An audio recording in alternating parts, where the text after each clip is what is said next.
I'm not impressed with the Republican record for caring for your fellow man.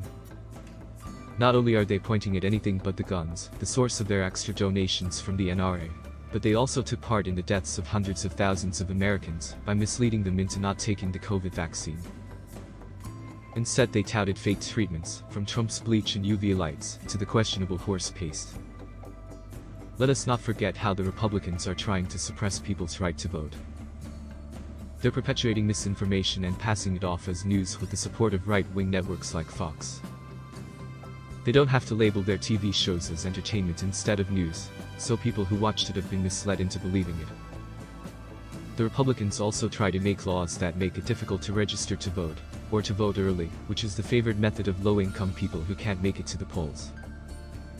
Republicans also gerrymander as much as they can to try and give themselves the advantage, by retooling districts into ridiculous-looking shapes. All of this will make Democrat votes mean less in the elections. What's truly horrible is how the Republican representatives are now making half of Americans with the potential to have a baby to be forced to have it, even if the circumstances are unsafe for the mother, or a product of rape or incest. Then, once these children are born, the Republicans immediately drop any responsibility for the babies and their mothers by voting against federal programs to help them. Look at the records of how Republicans have voted and you'll see the truth. In some states, the new abortion laws are so immediate that there didn't have to be any debate.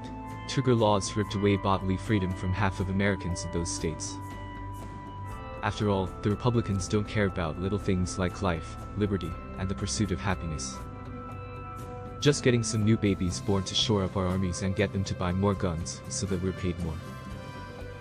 After watching all of the drama that is real life these days, I really do not want to see Republicans responsible for creating or voting on any laws that anyone has to live with.